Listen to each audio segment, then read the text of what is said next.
webinar in the perimeter of Horizon SIRENE project. I'm Oscar Zanutto from ISRAA, that is one of the Italian partners here with colleagues.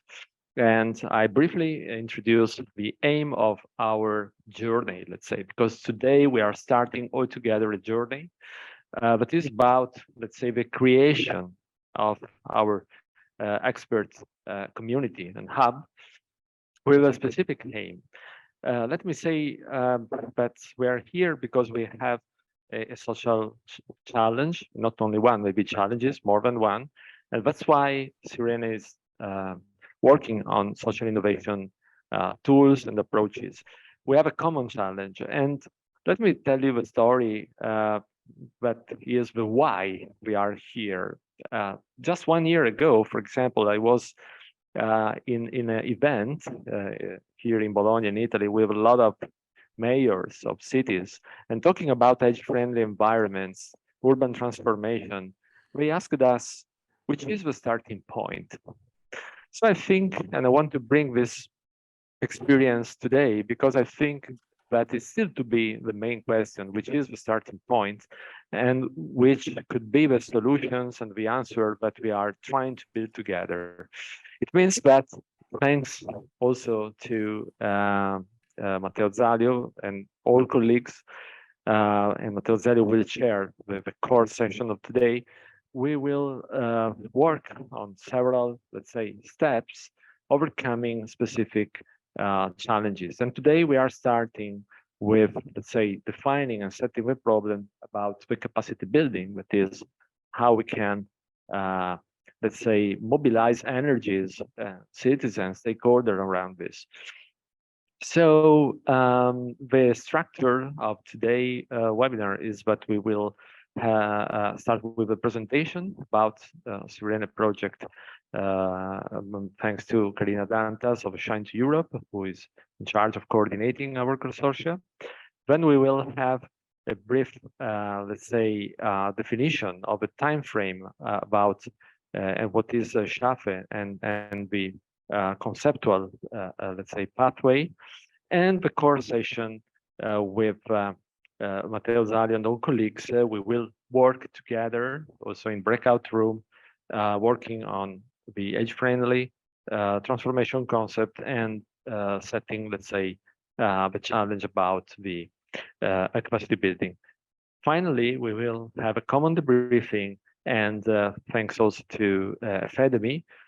So with Willeke, we will have a panorama about the next step and the pathway. Let me end up saying that we think that we are offering each other a give and take, let's say, opportunity where each of us could give contributions and learn and let's say, exchange tools and ideas that could be worth for our job.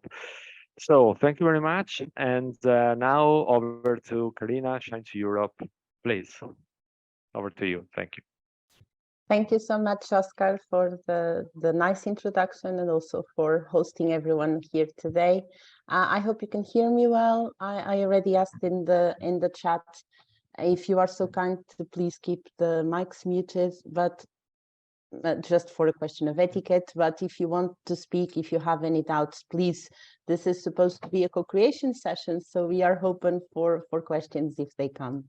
So I will share a short presentation with you, and I promise that I will at least try not to be very boring. But before I open it here, I also would like to give a very short introduction to the partners of the SIRENE project. As Oscar was saying, Shine is the coordinator of the CSA, and I have here today with me my colleague Miriam Cabrita, and also Natalia Machado. Then we have Oscar from ISRAA, who has a number of colleagues. They are the ones in charge of preparing the Expert Hub. So Adele, Nicola, I'm not sure if any others are here. Sorry, I'm looking at the camera and also making possible for you to say hi. We have with us F6S, who is the technical host of the webinar, and Tayana Medakovic is here. From ECH Alliance, Carolina Makiewicz is here as well. Hi, everyone. I'm also with my colleague Dimitris Georgoulis here. Yes, thank you. Thank you, Carolina. We have as well AFEdemy, and Willeke van Staalduinen is here. I think a lot of you also know her. We then also have sorry, I'm looking at the faces to see who else is here so that I can introduce. We have here Silvia Ura from Tecnalia, and I think this is it, Silvia, but please let us know if you have someone with you. So I'm just saying the names so that you can match the faces with the names. And now I will go on with making a short introduction on SIRENE and trying to explain you a bit better why you are here today, or at least why did we thought it would be important for all of you to be here today. Again, as I said, I hope you can hear and see well. And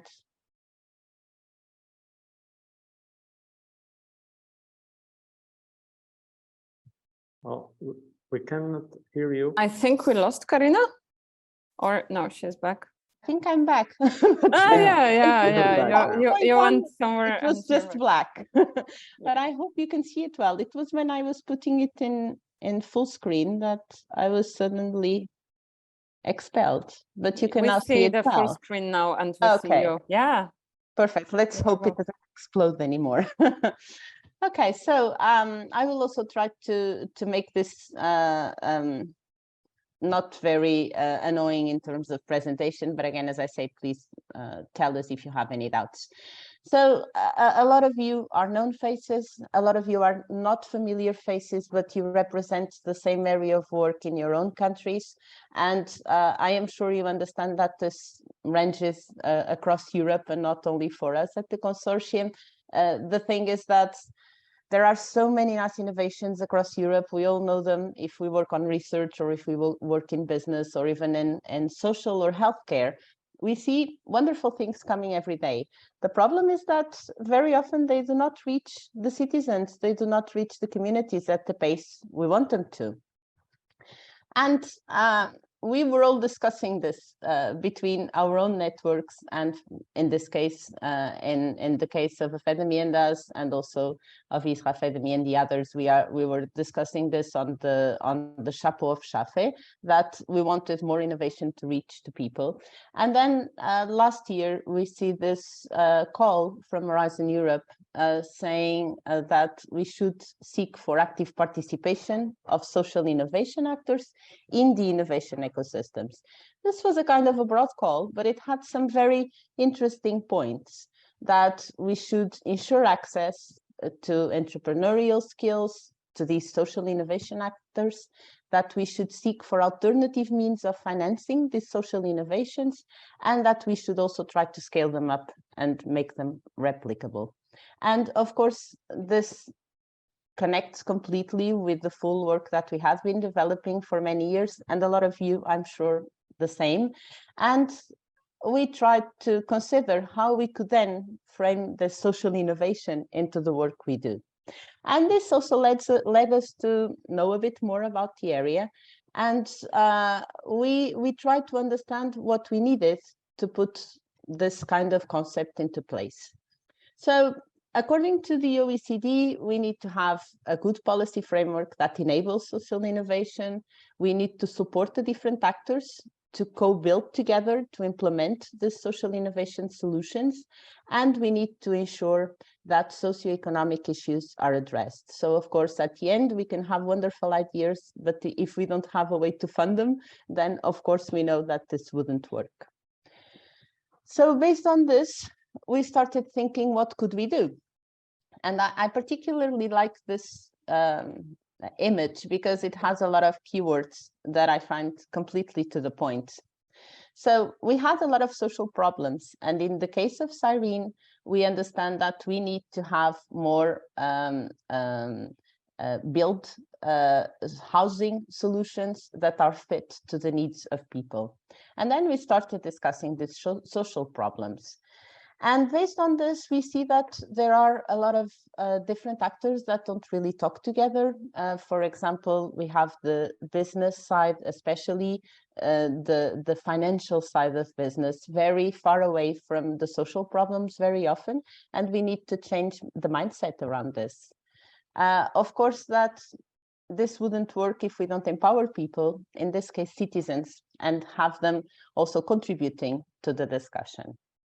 Of course, at the end, if we don't have enough money to make this a sustainable business, we won't be able to approach anything. And we can only have transformation if all of these different pieces come to place.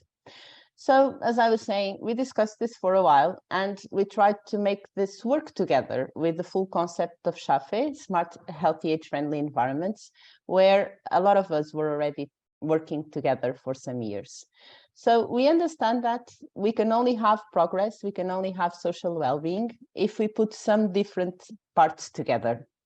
We need, of course, to have digital technology. It's everywhere, and we are happy to accept this. We need to have better health and social care, because this is key for people to have improved well-being. But this cannot only happen alone. And a lot of the times we only have this right part of the screen. We also need to integrate all of this with sustainable built environments. And we know this, for example, the quality of the housing stock is a big hindering factor for people to age in place, to have good conditions at health and well-being levels. But we also need to have inclusive and accessible communities, having communities that support each other, that are vibrant, that contribute to their own growth. And this, as you know, is also something that is starting to lag behind in Europe, especially in terms of participatory democracy and the way that the communities themselves are organized.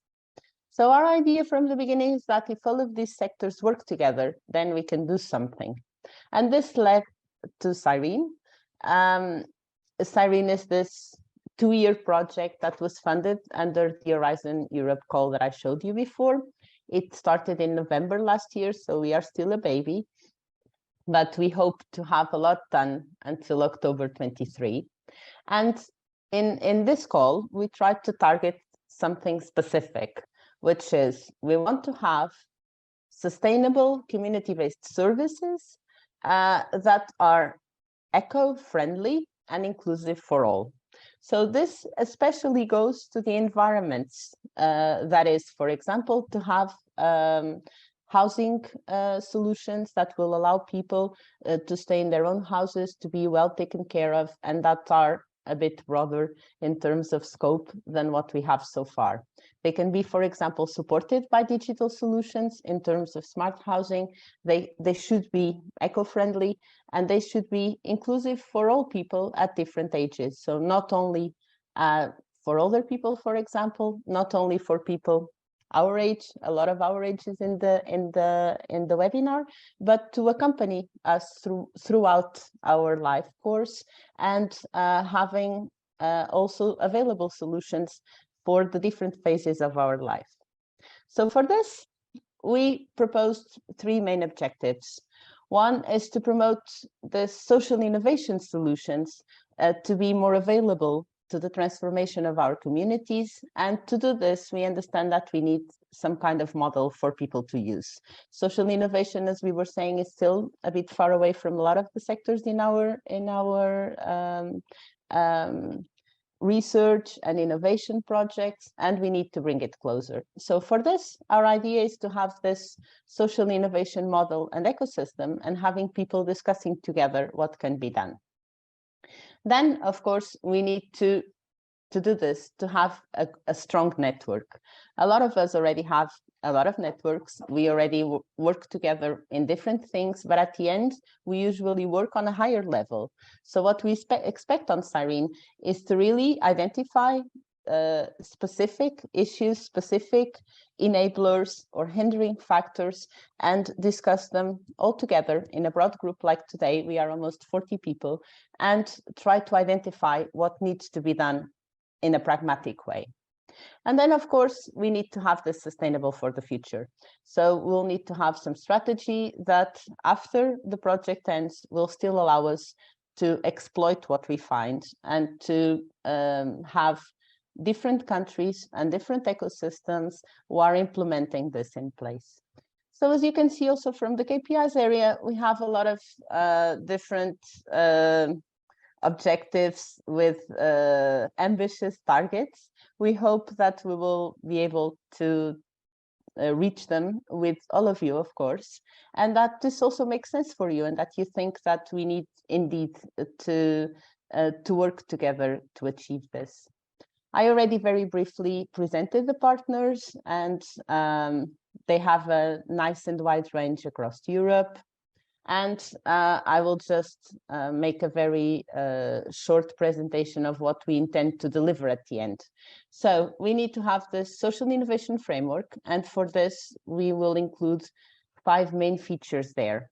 On one side, we want to have a manual for innovation actors on what social innovation is. So for example, if you are a tech developer, it's probably important for you to try to understand how you can involve citizens and other stakeholders in co-creating with you and having innovative solutions in the market.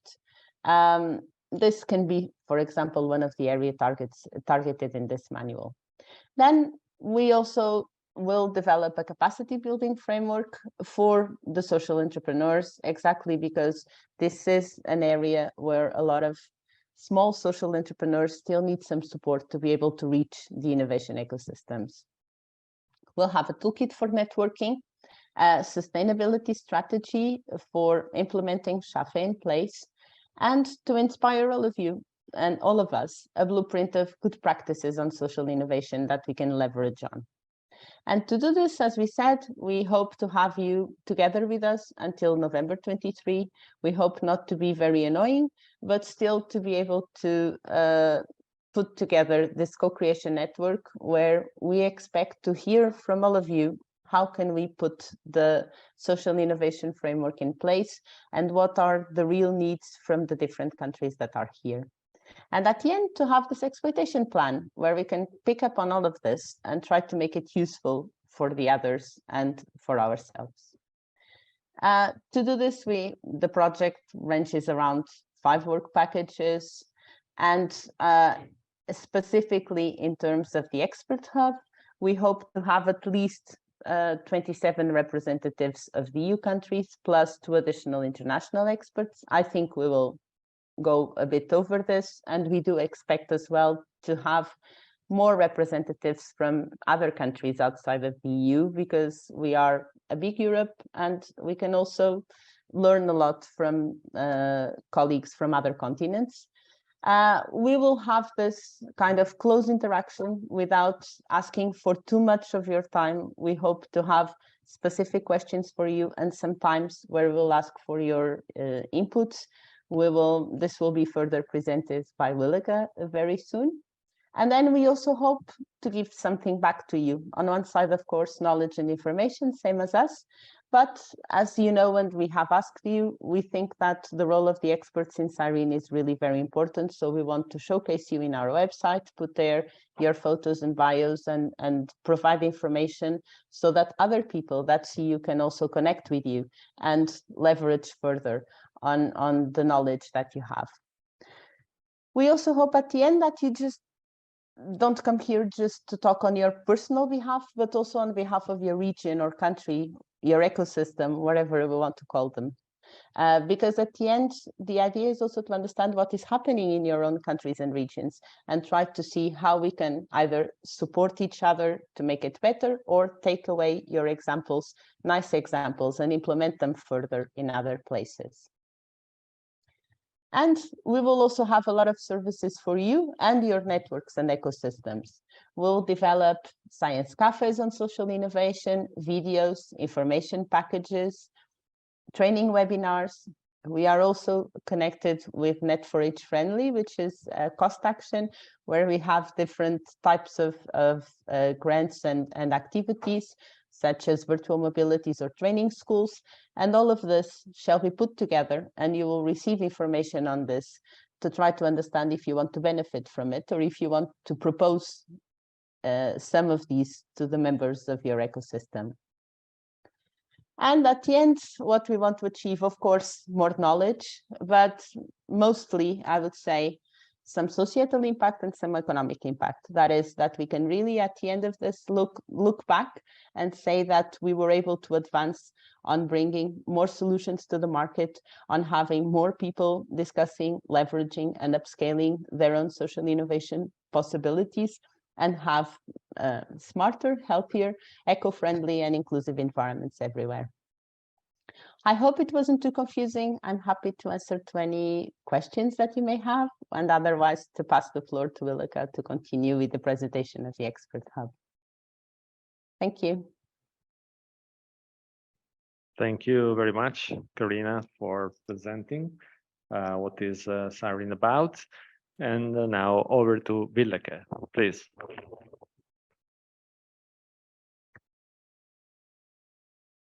Yes, thank you. Thank you also, Carina, for already introducing Shafe, so that it's already passing the floor to that.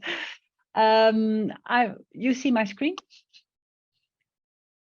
Yeah, okay. Yeah, I just wanted to shortly step on how do we configure the development of the social innovation framework, and that is you see it on the red. That is the Expert Hub and validation, but the main part of your role will take place together with the ecosystems that are in your countries available, that we will work on the co-design and user participation so that we have an active role in sharing ideas, sharing practices, etc., and so that we can build the framework as good as it comes. But we will start with developing a state-of-the-art, and in fact, a colleague of mine is already busy doing it, and she can share the results soon on what is going on in the field of social innovation regarding the responsive environments for aging in place. We also collect good practices and will develop this from a good blueprint. The SIRENE process that we envisage, that is the as first the state of the art that we review, and have this to build the framework in certain steps in which we will ask you for your comments and inputs every time, as we would like to have you here. Concretely, we already defined 8 meetings for the Expert Hub. We will share this, of course, so you don't have to write it down now. But I will shortly go over. We are in meeting 1 now, just for today. That's the kickoff. Besides the introductions, etc., we also would like to focus on the trends and challenges that we see on the responsive environments, knowledge what is going on in Europe and in the world. Also on the innovation capabilities and competencies that will take that are needed, and what we recognize that is being there. Matteo Zallio is our chair today, and he will make this discussion with you feasible. The next meeting will focus on the idea generation for the social innovation framework that we will prepare, and also give you lots of ammunition to work on it. And also we already prepared the first feature of the social innovation framework, and that is the table of content of the manual that is needed. Meeting 3 is planned in June, and that will focus on the selecting and designing of the innovations that we will see, and to fill the social innovation framework. And we also, for a thematic theme, we will focus on finances and how to cover finances, public and private, to have this social innovation framework realized in the responsive environment. Meeting 4 is focusing on sustainability already, and also to prepare a questionnaire for the ecosystems, but that will come later. Meeting 5 will be in January of 2024, and also on sustainability. And then we have the table of contents of the other features of the social innovation framework ready, so that we can discuss it jointly in the meeting. Meeting 6 is focusing on the impact assessments, for the social, economic, and environmental impacts that the social innovation framework and the responsive environment should have. And we also will prepare with you together and define with you where to take place. But in the proposal, we already made some examples and for 5 hybrid meetings that we will organize in the spring of next year. Meeting 7 is in June of next year, and then we will focus on implementation, because implementation is also one of the cornerstones of the social innovation framework. Thinking of good ideas is nice, but the implementation is key. And the final meeting of the Expert Hub is on the validation of the social innovation framework. And therefore, we would like to ask your inputs, that you everything that you assembled in your networks and in your local level or regional levels, so that we can have a validated social innovation framework at the end of the project and at the end of October. That's my contribution. Thank you. Are there any questions?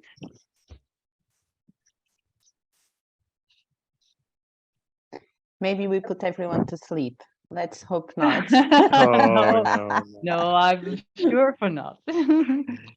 Thank you very much, Willeke, for presenting us, let's say, the stations of our journey. Okay, so please save a date. We will circulate, but so the next one will be on April 28th. So just to keep in mind that is the closer one.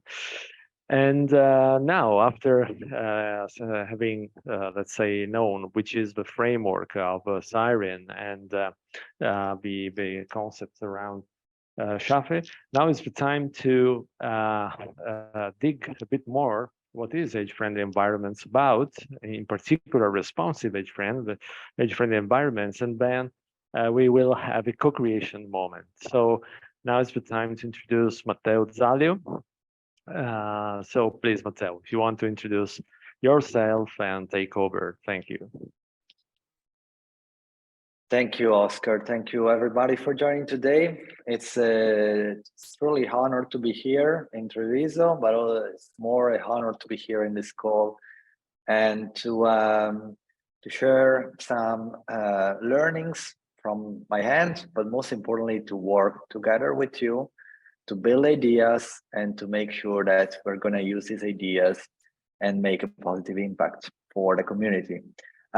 Just before I start, I see there is a question in the chat from Marta.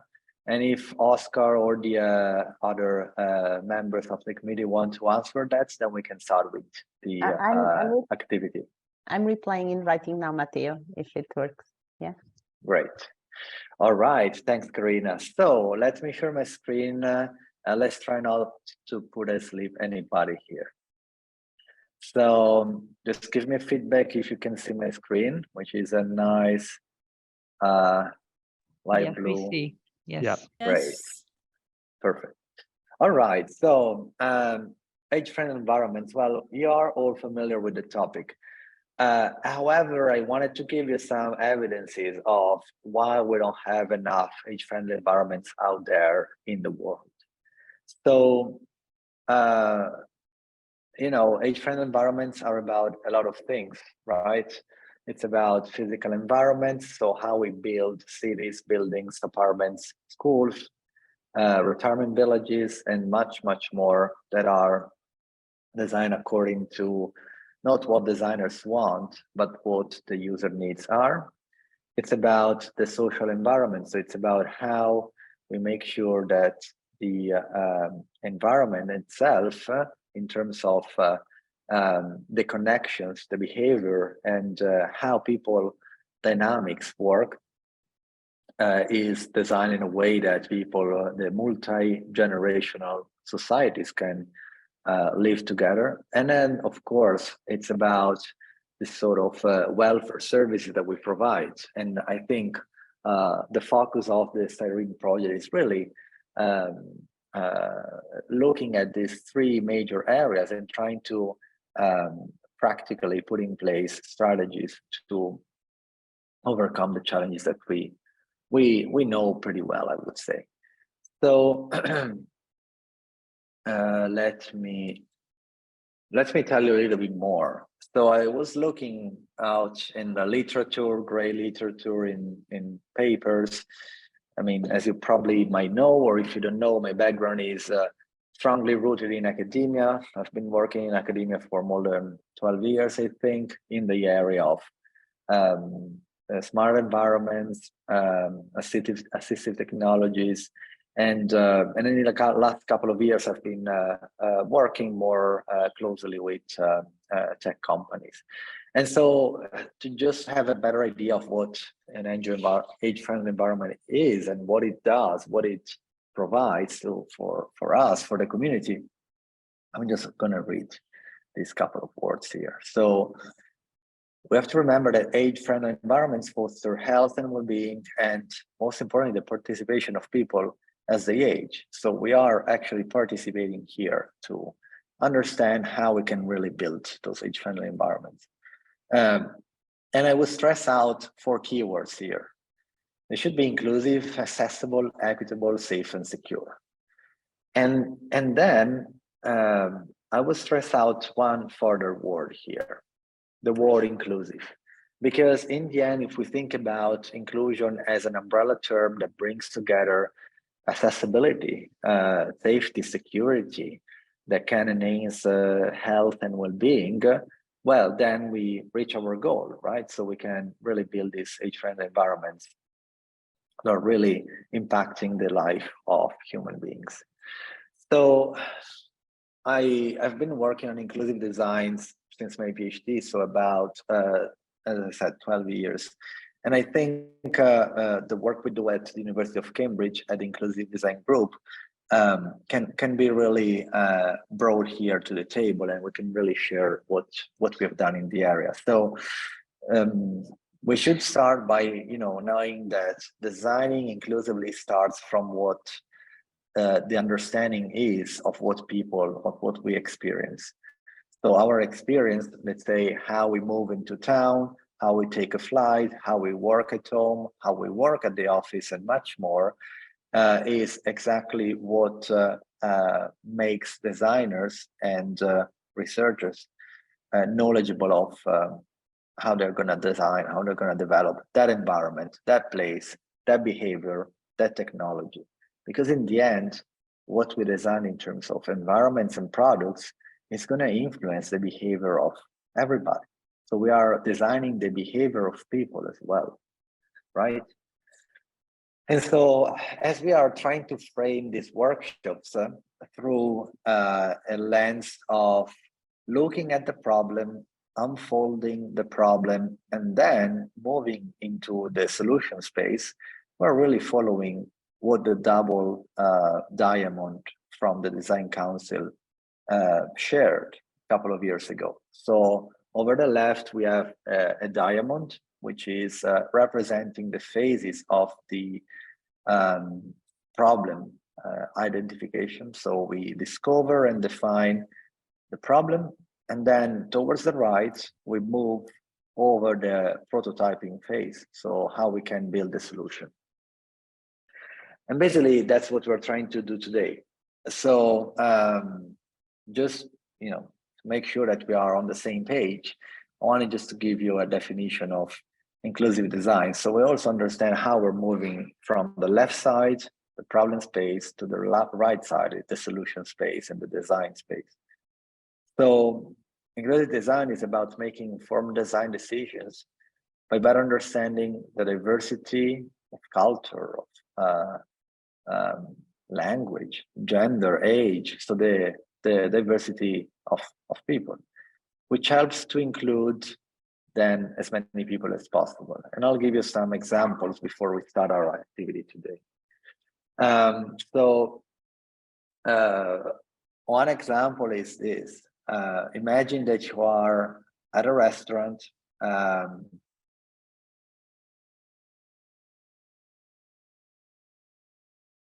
There is a lot of noise. You're trying to eat food and you're trying to talk to other people, all right? Imagine if you did you ever feel excluded when you were having dinner at a restaurant recently? And excluded can mean a lot of things. Just take a couple of seconds. Think about a moment in the last couple of weeks where you had a dinner or a lunch somewhere outside with some friends or colleagues, maybe speaking different languages, maybe in an environment that is very crowded, very noisy, and think about how you did experience the exclusion.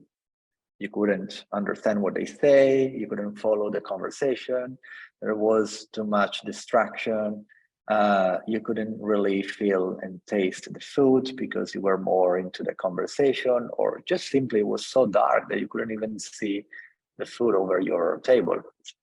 So these are just examples of what exclusion might be.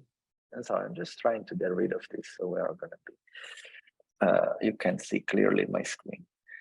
So there are different forms of exclusion. As we know, there is physical exclusion. So basically, you know, if you're having a problem or an experience that is very much unpleasant, entering a building of a room because you're a wheelchair user, for example, or you have a trolley and it's very hard to get in because you have to lift the trolley, well, that's physical exclusion.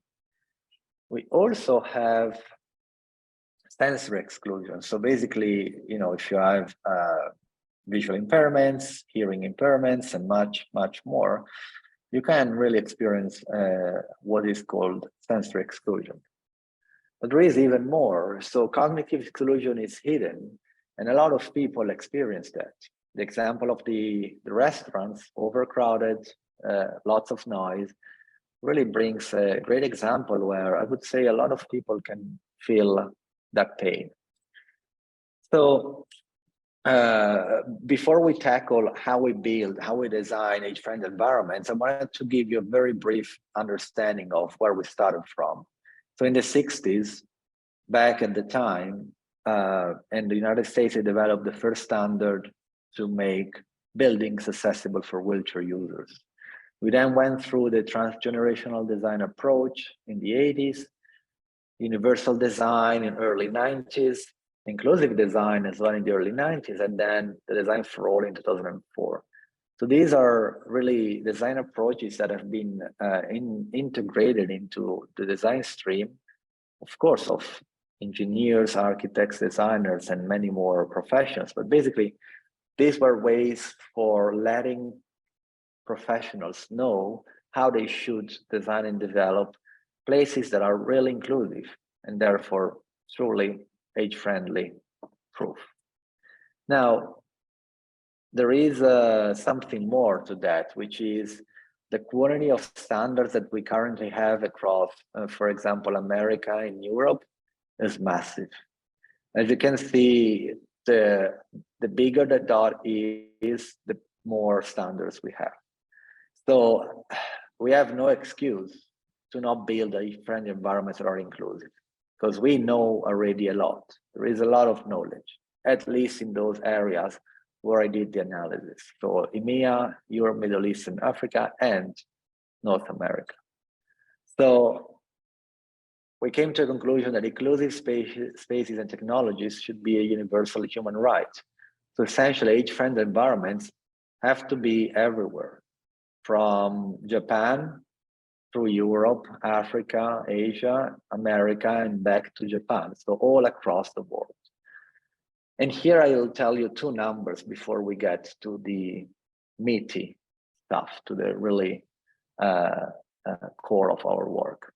So this is a study we did at Cambridge, and it shows that unfortunately, only 1 out of 10 people, in particular professionals from the design and building industry, only 1 out of 10 reported that clients, so let's say project owners or the general public, is well informed about the benefits of designing inclusively.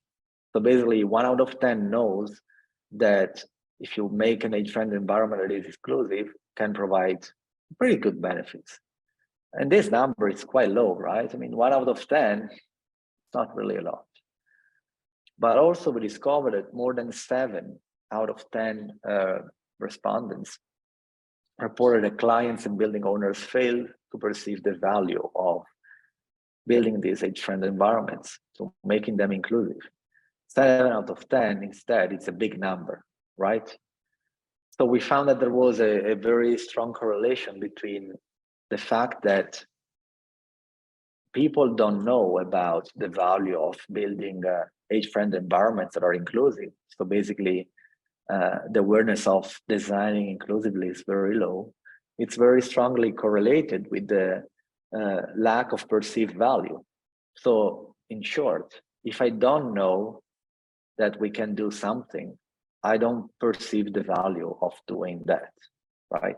That's pretty clear, right? But it took some time to get evidence about that. So the big question that today we're going to face together is, how can we help people to thrive by living in better age-friendly environments that guarantee these, but many, many more factors such as inclusion, diversity, they're equitable, they're accessible, and so on. So before we jump straight into the core activity, I would like to see if there is any question, if it's all clear so far. And if no, please, that's the right moment to ask.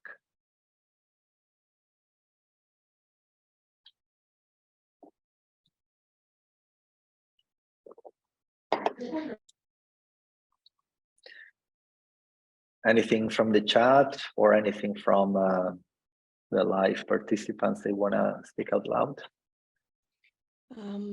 Thank you very much. Thank you very much for your presentation. Really interesting and covering all the very important aspects. I'm Luisa Spiro. I'm the coordinator of Net for Age Friendly for Romania, but also the coordinator for working group package at European level, working with Carina and Willeke in this cost action.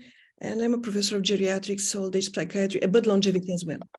So you mentioned the cognitive exclusion, but it's not only the ADHD, because we just passed through COVID, and the mental disorder, especially anxiety disorder, and not only the ADHD are a major problem today related to the cognitive exclusion. Probably we should reconsider this aspect from many points of view. And meanwhile, speaking about the aging in place, which is also one of the most important targets, speaking about ecosystems and SHAFE implementation as a policy, as a European and international implementation policy. The aging in place concept has been tested through pilots in the States in 2019 for the first time, in 2020, but Europe had the first strategic plan in order to implement this concept of aging in place. So these are two mentions about what you already presented, and it's very interesting, but probably we should reconsider some of the data and details related to that. Thank you so much. Thank you so much, Luisa. Thank you. That was really, really helpful, and I'm really glad you shared that information with us. So what I would suggest is to go ahead with the activity, and then we can keep a couple of reflections and questions for the end. So please, something that we really are encouraging you to do, take notes of the questions and the reflections that you have now, of course, but also that you develop throughout the activity, because in the end, we want to really hear your voice. So please take some time to do so. Okay, let's move to the activity. As we know, we have to define a problem here. So we have to define a problem and break it down. So before we define the problem related to our topic, our main topic here, I wanted just to spend literally 2 minutes about telling the theory behind it. So I needed to just write it down because I don't know exactly what a problem is, but the problem appears to be from the Cambridge Dictionary as a situation, person, or thing that needs attention and needs to be dealt with or solved. So if we all agree with this statement, and we look more into details in the context of cognitive psychology, a problem is any situation in which we are trying to reach a goal and we must find a mean to reach that goal. All right. So we have to get to something, achieve a goal, and we have to know how to get there. And that's what we're trying to do today. And so you remember I shared with you the double diamond of the problem space and solution space. Well, today, actually, let's forget for a moment about the right part here, the problem space, and let's focus on the problem. Let's focus on defining this area on the left. So we had some conversations with the core team from SIRENE, and the question was basically, how might we define a framework to understand the problem and break it down into sub-problems, basically, so we can start the project for the next 2 years. Well, it took us a bit of time, but we ended up with a nice activity that's what we're going to do in a couple of minutes. So we're going to use the abstraction laddering, which is a technique used very much in the UX design and research process into different organizations to consider different challenges related to a problem statement. And most importantly, it helps us to deep dive into at different levels, and so to focus at different levels and break this problem down. So you can use in general this method to look for more visual solutions. You can use it to step back and look at the issue more broadly. So it's a very flexible tool. So how it works? Well, we're going to share a link to Miro, an online collaboration platform. You don't need to register, you just click on the link, you get to this beautiful board, where you can add sentences and post-its related to this problem statement. And we're going to use this framework here. So I'll give you an example. Basically, you will see for each breakout room that we're going to have, we're going to divide people into groups of 8 to 10. And you're going to have an opportunity to brainstorm around the problem statement that is written here in the blue post-it in the middle. And for example, one of the work that I've done in the past was about helping a company to understand how do we make travel better. So the problem statement is here in the middle. And then we move up first with the first breakout room session. And then we move down to the ladder in the second breakout room session. So in the next 40 minutes, we're going to have a first 10 minutes activity, first 15 minutes activity when we're going to focus as 3 groups to the upper part, the whys. So we're going to ask ourselves why this is a problem, and we motivate that. And then we go upper and level upper here, and we even break down those whys more. So like here with this activity, you see we actually wrote a lot of whys and like hassle experience, save time, and so on. And then in the second activity, based on the problem statement that is still here in the middle, how do we make travel better in that case? We're going to move down, and by reading the whys that we mapped before, we're going to write down how we can tackle this problem based on the whys we have this problem. Okay, so we're going to have the first 15 minutes activity as a breakout room for the whys to map the upper part of this diagram. And then a second, we then group together for a few minutes. We can ask for one of the group members to share their bigger why, their thoughts. And then we go back to another breakout room, and then we do the same activity on the lower part, the how. Then we come back together, and then we're going to do a last activity, which is a sort of voting session, where we're going to highlight from the 3 breakout rooms what are the hot topics, let's say, that we have to work on in the next phase. So if there is no other question, I would go straight into the rooms and start activities. And to do that, I'm going to copy and paste the link to the Miro here in the chat. If you click this link, you will be directed straight to, sorry, need to find here, straight to here, to Miro. Oh, sorry, you are not filling my screen. Let me reshare it. You will be able to access Miro, and I see already a lot of people here. And if you still look at my screen, now you see 3 areas, right? Number 1, number 2, and number 3. They're all the same. I'm just asking you that if you belong to the breakout room session number 1, then you're not going to be working on number 1. If you belong to breakout room number 2, you're going to be working on the second area in the middle. And of course, if you belong to breakout room 3, you're going to work on the number 3. For now we're going to divide you into the breakout rooms. But for now, again, focus only on the green post-its, okay? Read the problem statement in the blue post-it, and then move up and write in the green post-its the whys, okay? And then the purple post-its for the house, we're going to do that later. Is there any question? We can start with dividing the groups into breakout rooms.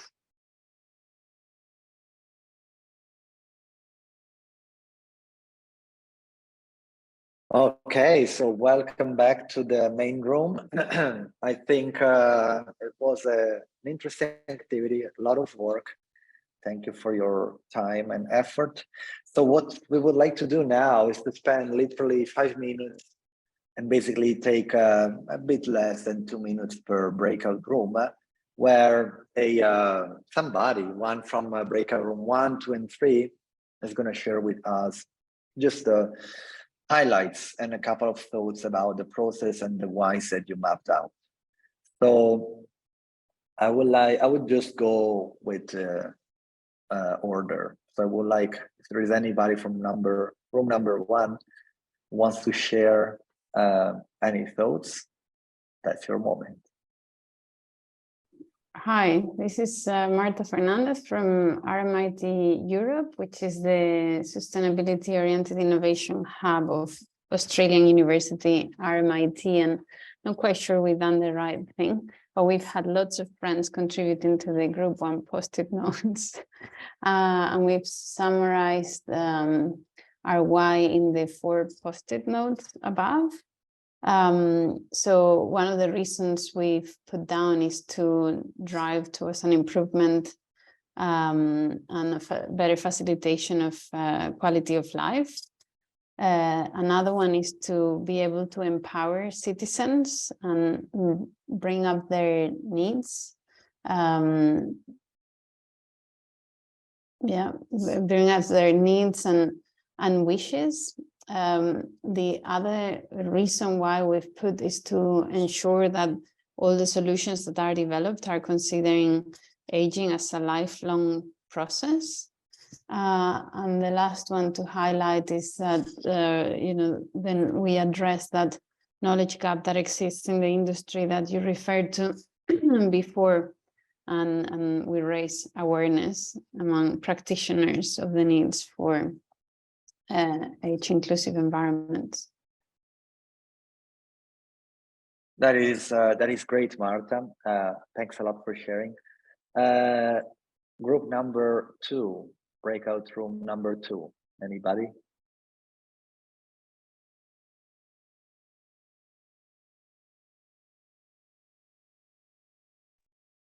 We had a very silent group because it was very confusing that 25 people were in one room and on one board, and so there was no, I think everyone was very hard at work, and I can't really see what comes from group 2 other than group 1 already did, because I think we were in the same room.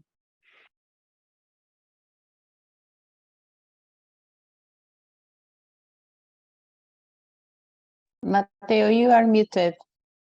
Thank you, Carina. That was quick enough and great to hear that. So we'll leave the stage to room number 3. Okay, if you like, I can, let's say, summarize some points that we have discussed. And mainly we said that a good why is that the housing affordability cannot be, let's say, overcome alone. It means that is going to be a common challenge, and institutions, private sector, and other actors should work together to give an answer to these needs. So it's not a standalone solution, but capacity building is needed to overcome it. Then we have a need to improve the awareness of the building owners regarding what does it mean the age-friendly adoption and transformation and the opportunity behind. So it's not obvious to talk with them and be understood. So we need to have this, let's say, pedagogical, or how we can say, yes, this awareness, let's say, approach. Then we have also a lack in knowledge among politicians and people regarding what is about the age-friendly. So we need also to empower here. And we have also shrinking in the public welfare system. So we need to work together because resources are less and less, and looking at the wave 2050 that we have in front of us will be less. And then final consideration is about maybe the need of safety and connection in feeling more protected also from in terms of security and criminal events. So there are spontaneous phenomena of people coming together at district level, city level, community level, because they are scared. And so maybe it's not a good reason why, but it's happening in the city. So community are working together, closer, to organize a self-protected system, let's say. So those are the main comments coming from our breakout room. This is perfect, Oscar. Thank you so much. So I took I took some freedom here, and I just summarized those takeaways from the whys for each group under a yellow post-it that is now close to your house. Okay, so of course, feel free to jump between the house, the green, the whys, the green post-its that you have just written. When you are now in the next breakout room session, work on the purple post-it, so the house. So right now, well, if you can, it would be nice to have group number 1 working on the table number 1, group number 2 under 2, and so on, and just focus on the lower part of the table here on the purple post-its. We're gonna give you 12 minutes to map the house, and we're gonna do exactly the same thing as we did before.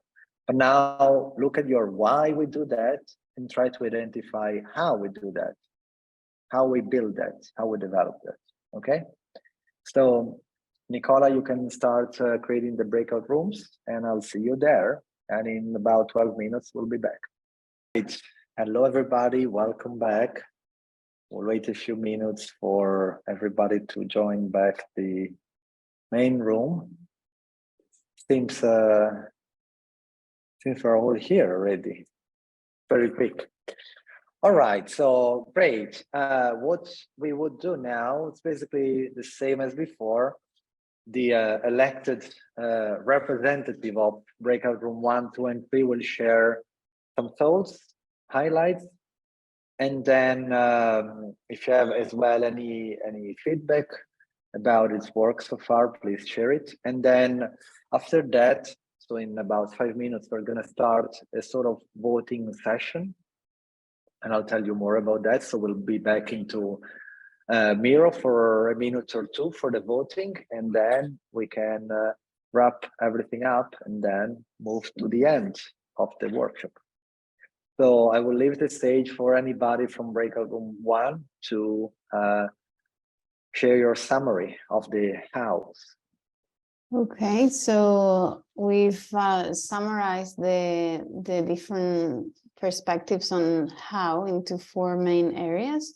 One is that the work needs to be pragmatic and evidence-based. You know, there are a lot of research actors in the consortia, so the framework needs to be research and evidence-based and user-centric. Then the other element is to make sure that the work is done collaboratively with involving different stakeholders and also considering the needs from different geographies. And, you know, given the variety and the wide group of people that we have here, make sure that we're all engaging our own communities. Then the other element that I've captured there is that sustainability and emerging technologies need to be critical elements across the framework. And then one last point about ensuring that the framework has a longer shelf life than the life of the project. And this area is very dynamic. There is a lot changing, so it would be good to think about how we can, with this framework, make it more durable.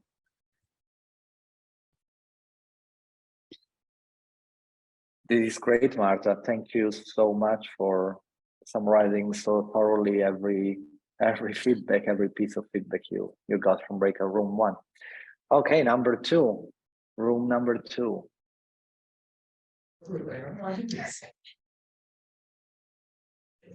I tried to quiet my colleagues here in the room, sorry.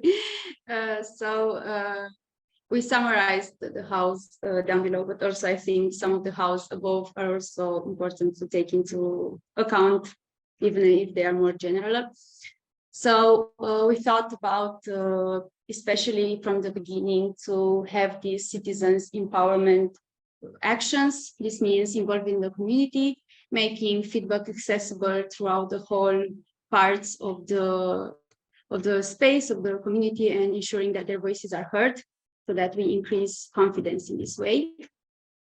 We also thought about education, because this is, I believe, another strong point in trying to create this framework. So this means maybe training programs, awareness raising events, and activities that involve the community, but also decision makers and stakeholders of interest.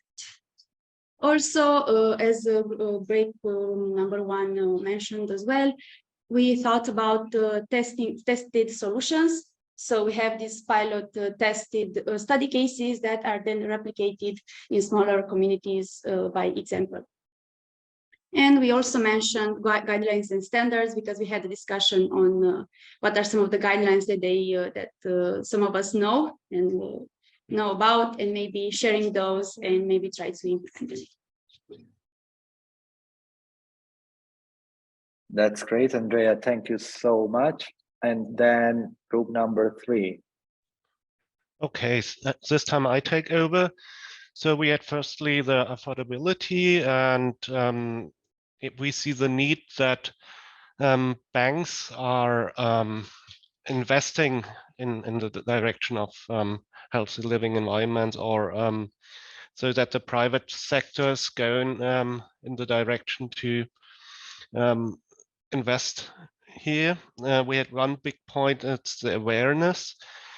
So we need technical solution for citizens and make them understandable for the citizen. And we had this point that it needs to be translated in a language that people can understand the technical solutions. And it's important to address the diversity of the populations to get more awareness and understanding for the topic. And then we had the point that strong political support is needed, because political support can be a catalyst for investments to bring sectors together and so on.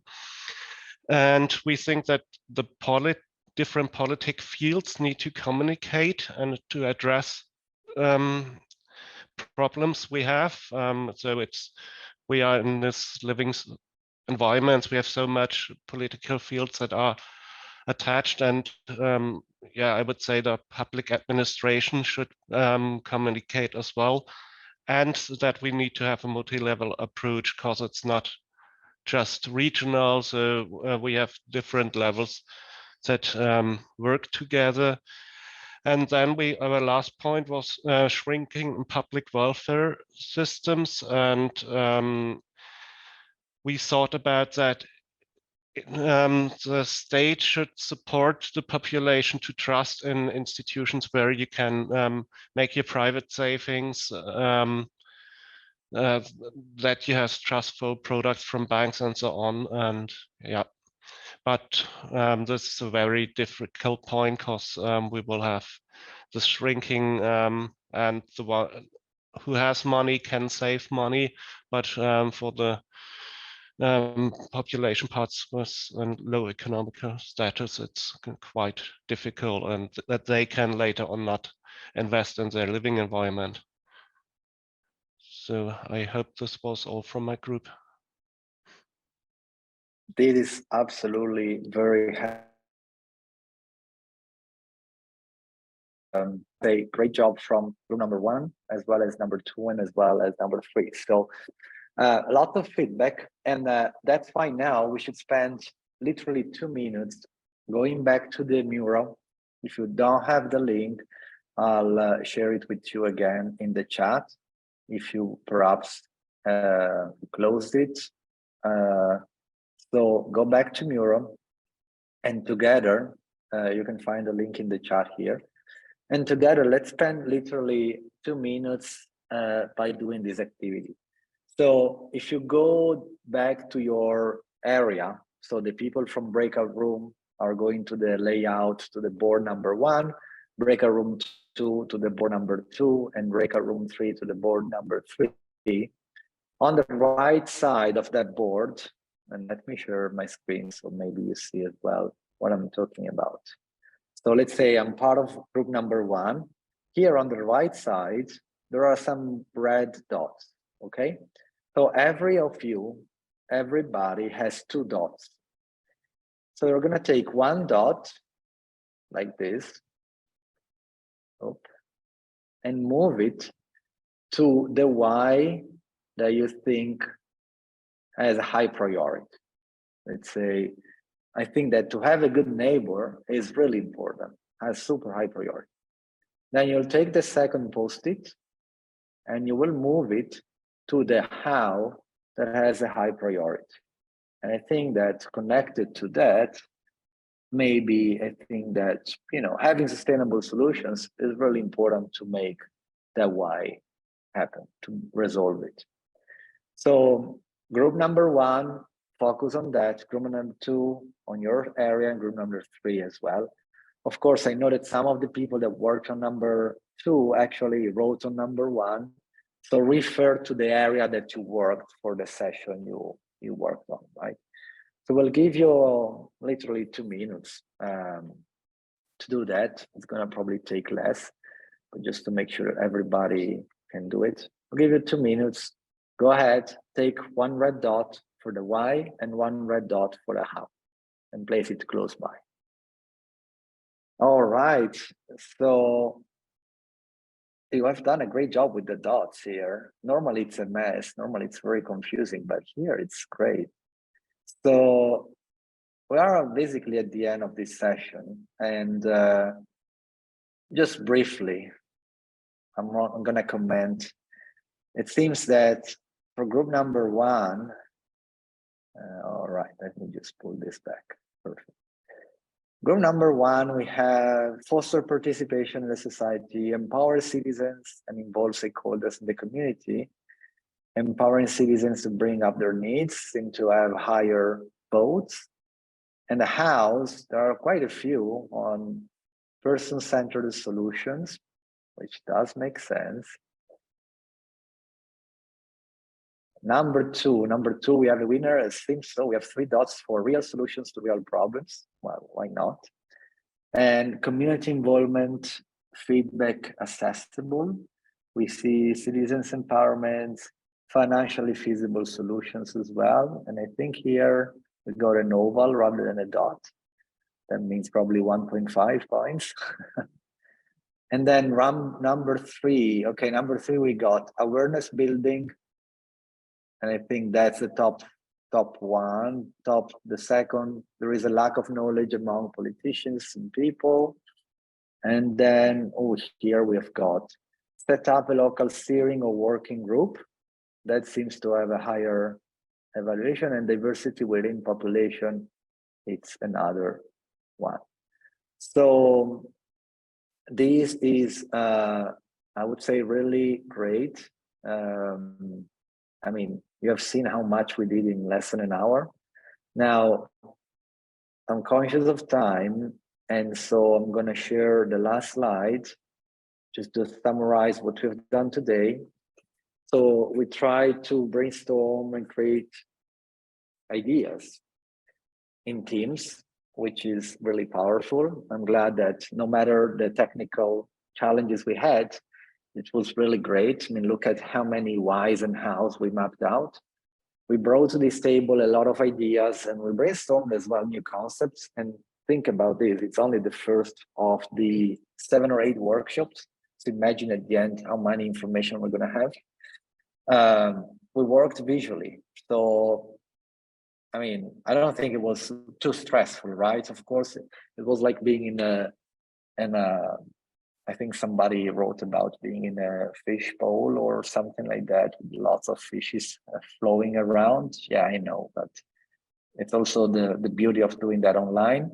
And then we practice empathy. We put ourselves into the shoes of, people, politicians, policymakers, and we got lots of ideas here. So from my end, I think we have done a lot of things today, and this is what we do. We do inclusive design by doing that for people, with people, and by people, right? So feel free to share any feedback as well in the follow-up email. We're gonna then use this feedback to frame the next sessions, and this is really useful to create reports and the outcomes of this project. And I think if you don't have any questions or feedback, which I really appreciated even now, I would give the stage to Willeke or to AFEdemy for the last couple of minutes of next actions. And that's it. Thank you so much. Thank you. Thank you very much, Matteo, for leading us through this Miro fishbowl. Thank you. And also to summarize to everyone who is there, very well done. Thank you. For the next steps, of course, we make minutes of this meeting and what came out of the Miro board in more specific, so that we can use it for the future building of the social innovation framework. The next step is also that we will meet again on the 28th of April, also from 12 to 2. And then on the agenda will be the idea generation from so that we will build further on what we have here, and also to present and discuss the table of content of the manual. That is the first manual that should be developed for the social innovation framework. And I think that's it from my side now, but maybe I'm forgetting, so I give the floor to Oscar to finish.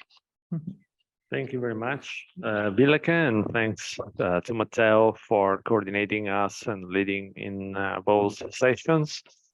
I think that today also we learned about the methodology that we could adopt to work on the next steps that we will overcome. So this idea and manual and etc.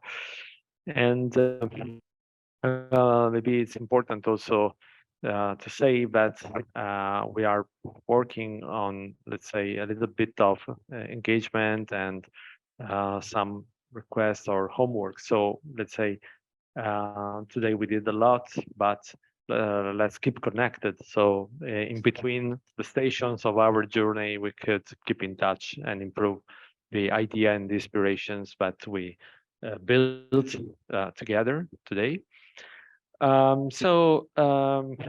From my side, I think that's it. But I leave the floor finally also to Carina, if you have some remarks or other from the entire SIRENE perspective. Thank you, Carina.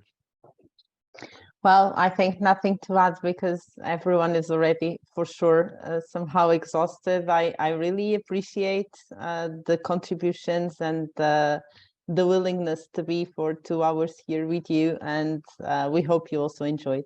And thank you everyone, Matteo, Oscar, Willeke, and all of the consortium of SIRENE for putting this together. Great. So thanks once more. Sorry, Tayana is telling me something here, is Yep. telling us something in the chat, just so that we don't forget that for those experts who haven't yet filled in the form and send us the consent, if you can, please do. Adela sent this around. So please look at your emails from last week. If you have any doubts, let us know. Adele can also send some reminders, but in order for us to publish your photos and bios in the website and also to share any participation, we would really appreciate if you can send us your consent forms. I think some people are looking with a strange face, so maybe Adele, you should check and send a reminder because maybe it slipped here or there. You will be reminded. Okay, thank you so much then, and enjoy the weekend. You too. Thank you. Bye. Bye. Carina. Thank you. Thank you Bye so bye. much. Bye-bye.